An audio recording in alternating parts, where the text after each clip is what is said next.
ازيكم يا حبايبي، انا اميره وده مطبخي. احنا النهارده هنعمل السمك الجمال ده، سمك المشط. انا جبت سمك نضفته كويس وغسلته وعملت له خلطه جميله كده زي ما انتم شايفين.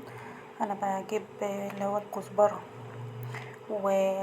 وفلفل، حبيتين فلفل، وخرطهم كويس مع توم مع ليمونه وملح وكمون طبعا، وادق ده كله في الهوندا، واضيف عليه خل بعد ما اصحنه كويس، بضيف عليه خل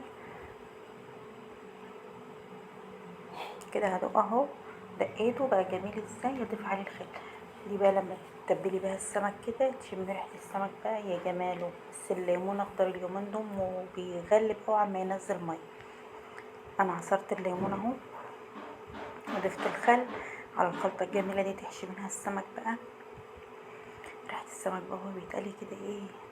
صلوا على النبي يا حبايبي واذكروا الله ولا اله الا الله. صلوا وسلم عليك يا حبيبي يا رسول الله. انا بشتري البذور بتاع الليمون، قلبت الخلطه ببعضها اهي. احشي السمك بتاعي انا منضفه وغسله كويس، احشيه وفتحاه من بره كده عشان يبقى احشي برضك يبقى يديله طعم جميل كده ويبقى ايه مقرمش.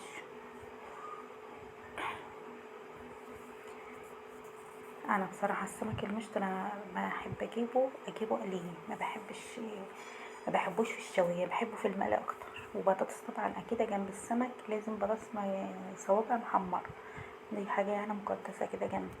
انا عندي ابني اصلا ما بياكلش السمك خالص، مش عارفه ليه، مع ان احنا العكس يعني بنحب السمك، بس هو يعني عنده السمك ده اخر حاجه يحب ياكلها. ممكن ناكل سمك كده وهو قاعد معانا ملوش دعوه بيه، ما ياكلش منه خالص.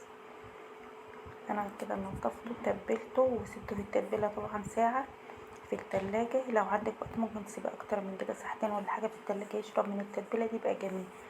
وبعدين قليت البطاطس الاول وبعدين هقلي السمك اهو جميل بقى. احسن حاجه بقى لما تقلي السمك تسيبيه يقرمش كده، ما تخليش الجلده بتاعته تبقى طريه كده. طلع السمك شكله جميل ازاي، حاجه يعني ايه بجمال وجمال.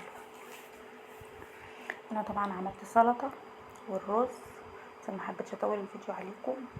عملت سلطه وعملت رز والمخلل طبعا وبصل، اكيد لازم سمك لازم بصل. دلوقتي ما فيش بصل اخضر، بنقطع بصل ومخلل وسلطه. والحمد لله، كل سنه وانتم طيبين واذكروا الله لا اله الا الله. اللهم صل وسلم عليك يا حبيبي يا رسول الله. كانت على قد الايد، لا مش على قد الايد، ده السمك بقى غالي خالص بصراحه. يلا، كل سنة وانتم طيبين. اللهم صل وسلم وبارك عليك يا حبيبي يا رسول الله. سلام.